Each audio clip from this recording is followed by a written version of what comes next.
Well, hey there team, welcome back to the channel and welcome to Strange Antiquities. This is the game that we're having a talk about today. So if you're not across it, I do overviews on this channel. It's where I have a look at the first 2 hours of a game. It's the Steam refund window. Steam reckons you can make up your mind about whether you want to keep a game or not in that time. I generally agree. As a rule, I would say 20 hours in, you're probably not going to change your mind about how you felt 2 hours in. So it's a short punchy video, just broad strokes info. Keep it around 10 minutes and then you can make up your mind on your own. So I'm playing this deep in pre-release at the moment and I've just come off the back of my 2-hour bender and I had to claw myself away from this game because I am so utterly engrossed and just sucked right in. So this is high praise, and if you've played their previous game, this is probably what you're looking for and hoping to hear, and you can drop everything and go get this. Let's walk it back a little bit though. So Strange Antiquities is the yet to be released, we'll see how I release this against embargo, sequel to Strange Horticulture,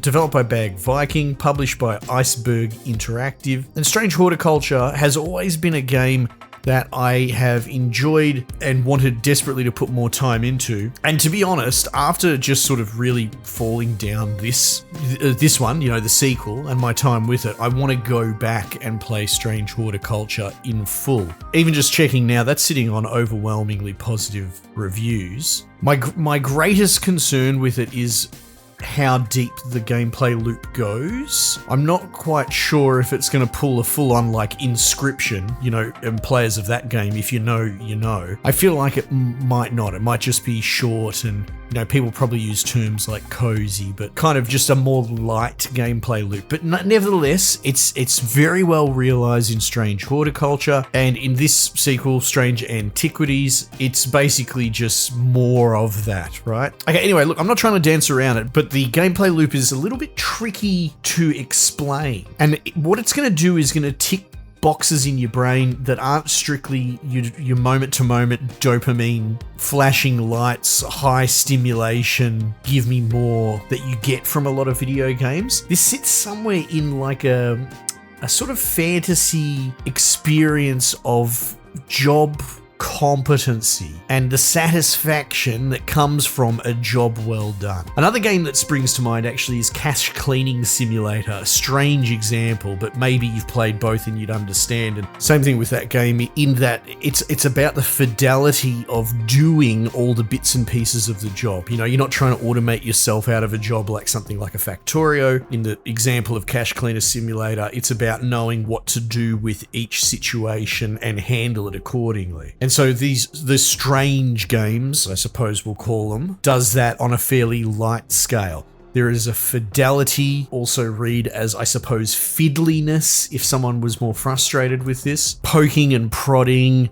And especially in this one, again, I'm rusty on horticulture, but you find yourself poring over volumes of books, sifting through, and you really do feel like that kind of bookworm librarian side of the archaeological hero that is, you know, something like Indiana Jones or whatever. Now, that might make some people yawn and roll their eyes, but other people, boring old people like me, probably froth that. So the conceit is fairly simple. You're like an apprentice left to look after this shop, Strange Antiquities. Your master comes and goes because he's got business, but you essentially run this knick-knack shop of thaumatological items, you know, the in-world magic mythos system around it is very cool and interesting, and there's a lot of symbol-based stuff, and gemstones have been introduced, and there's quite a lot going on. But ultimately, people will come to the front desk, you hit the little bell, and you serve a customer that's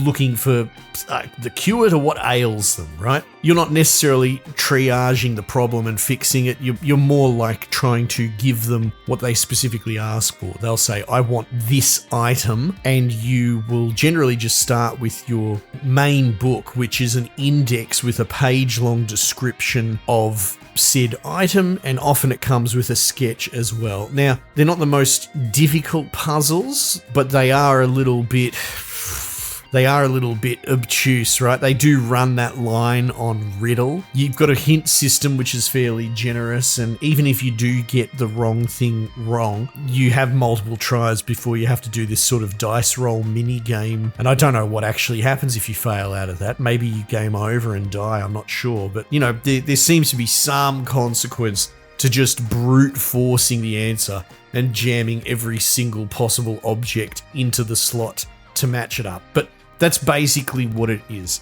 They'll give you a description of what they want, and 9 times out of 10 it'll just be the name of the item, but sometimes you got to go investigating, and I don't want to ruin it, but things like looking up indexes and trying to cross-reference things, and at the moment I've got about 3 different books covering different topics, so, you know, trying to cross-reference all of that and compare it, and then eventually, you know, you make your guess, you slot the thing, and if it's right, you get a tick, right? You can turn on an auto-labeler, but part of the fidelity of this is typing in the names manually. It is a bit of busy work. I turn on the auto labeler because I don't really see a point in, you know, it's almost just doing menial labor. If there was a reason for note taking or coming up with your own names on the labels, then I'd be all for it. But generally speaking, auto labeling is fine. But then, you know, there are more peripheral stuff. There's hidden nooks and crannies and that you can poke and prod. There's some puzzles within the store to solve. But I talk about fidelity, you know, you've got like your magnifying glass.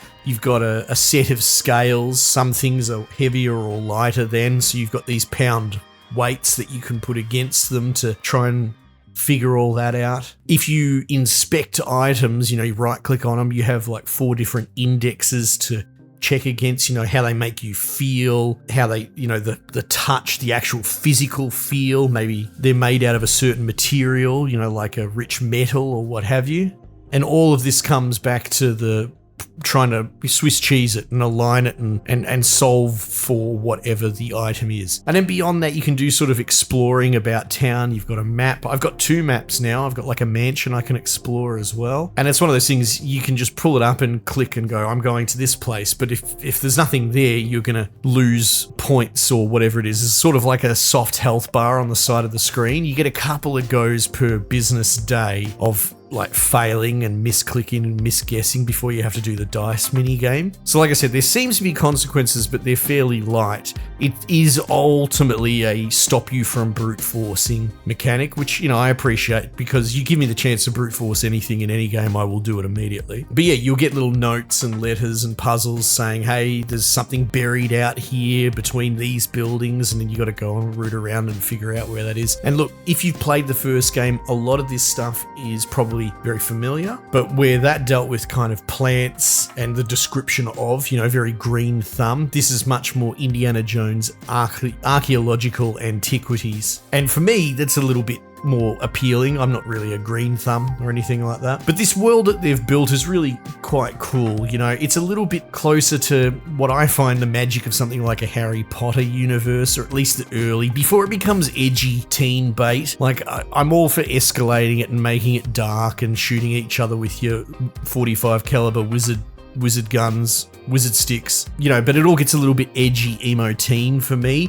I actually really enjoy the wholesomeness of, you know, the teaching the kids in school about the different mandrakes and spells and this, that, and the other. Like the window through which you see an unknown world, which is beyond the mundane of, you know, expertise in, say, engineering and building codes. This taps that energy. It's not necessarily dark, edgy, violent. However, there is a story going on in the background. There seems to be some deaths around the city from like ravens or something. So you're kind of helping people try and root out what's going on there. So there's a bit of a carrot on a stick story that I'm trying to get to the bottom of, but you're very much a passenger for it on the sidelines, just helping out where you can. But yeah, this world of thaumaturge objects of interest is really quite intriguing and realized, and it keeps you carrot on a stick going along. And like I said, it was to put a bow on it and go full circle. It's been entirely engrossing, and I look forward to playing even more of it and going back to the first game. So pretty unique, not really like anything else you've played,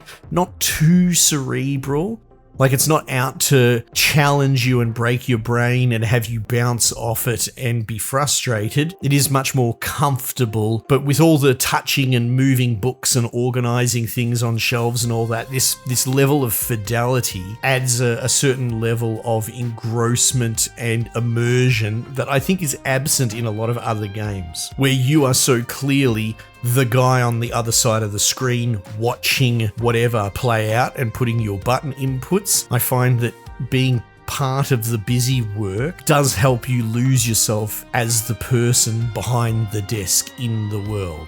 Anyway, I highly recommend it, and look, if you're not 100% sold, you can always check out the first game. I'm sure that's probably going to go on sale at some point. Wishlist it and see what you reckon, because they're very similar. Anyway, team, might just leave it there for the time being, and I'll catch you guys on the next one.